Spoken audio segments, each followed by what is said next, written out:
ওকে, তো গত পর্বে আমরা দেখছিলাম ভেরিয়েবল। আশা করি আপনারা ভেরিয়েবল নিয়ে প্র্যাকটিস করছেন। তো আজকে আমরা দেখব পিএইচপি কিভাবে আউটপুট শো করতে হয়। ঠিক আছে, মানে পিএইচপি কিভাবে আমরা আউটপুট পেতে পারি। ঠিক আছে, পিএইচপি তে আমরা সাধারণত দুই ভাবে আউটপুট পেতে পারি, সেটা হচ্ছে যে ইকো আর একটা হচ্ছে প্রিন্ট। ঠিক আছে, তো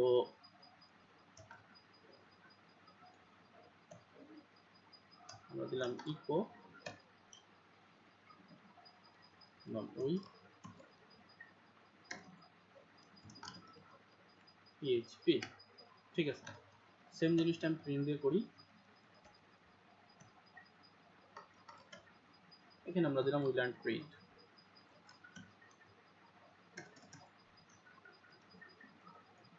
উইল অ্যান্ড প্রিন্ট। আচ্ছা, এখানে আমি সেমিকোলনটা দিই নাই, সেমিকোলন না দিলে অবশ্যই ইরো শো করবে। আর আমরা দিলাম এখানে ইকো। আমরা ইকো শিখতেছি এবং আমরা শিখতেছি হচ্ছে প্রিন্ট। তো এখানে আসার পরে আমরা যদি এখানে রিলোড করি তাহলে দেখবো যে আচ্ছা আমরা এখানে একটা বিআর ক্রিয়েট করে নিই। তাহলে আমি এখানে ইকো দিলাম,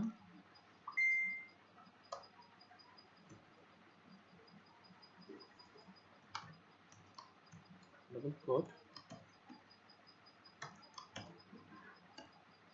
সেটা বুঝতে সুবিধা হবে। তাহলে এখানে আমরা যদি রিলোড করি তাহলে এখানে দুই লাইন আসছে। এটা হচ্ছে ছিল প্রিন্ট, আমরা উইল অ্যান্ড প্রিন্ট এবং উইল অ্যান্ড ইকো। তো এইখানে আমরা দেখলাম যে দুইভাবে আউটপুট পাওয়া যায়।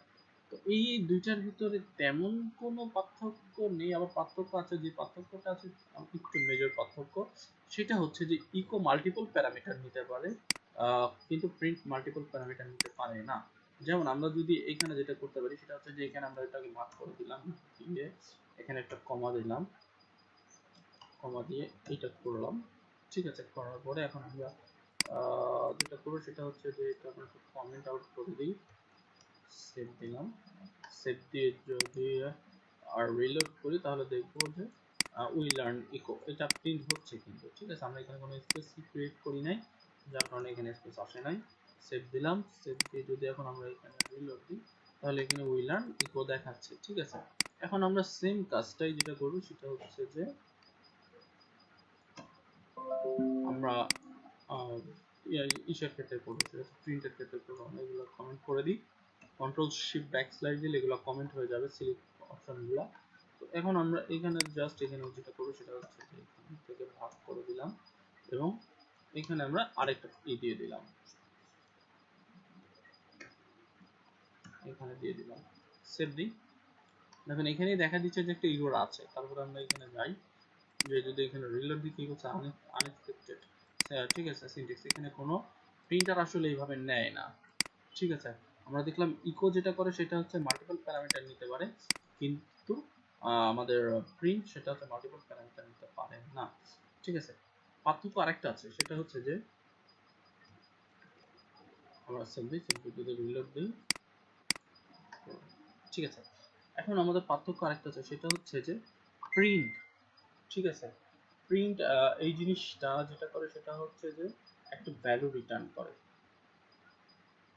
কি করে? একটা ভ্যালু রিটার্ন করে, সেটা হতে পারে 1 বা অন্য কোনো জিনিস হইতে পারে। ঠিক আছে, তো আমরা যেটা করবো সেটা হচ্ছে যে দেখবো যে কিভাবে আমাদের এই জিনিসটা করতে হয়। ওকে, ওয়েট।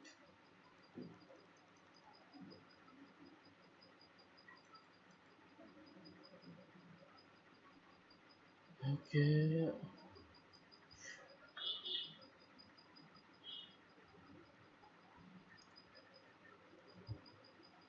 তো বন্ধুগণ আজকে আমরা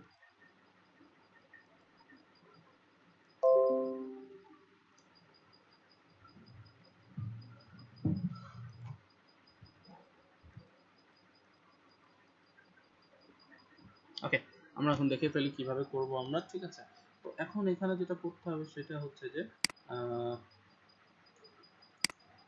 আমরা একটা ভ্যারিয়েবল দিব। তবে পরে আমি দিয়েছিলাম একটা ভ্যারিয়েবল নিয়ে কাজ করছিলাম আমরা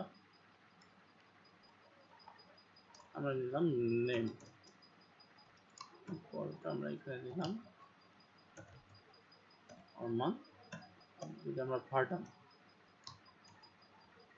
বারডাম করি, বারডামের ভিতরে আমরা দিয়ে দিই হচ্ছে কি হ্যাশ নেম। নেমটা যদি আমরা সেভ দিই, আমরা এখানে আমরা উপরেগুলো কমেন্ট আউট করে ফেলি দিয়ে যদি আমরা এখন এখানে এসে রিলোড করি, আমরা দেখবো যে স্ট্রিং এবং লেন্থ ঠিক আছে।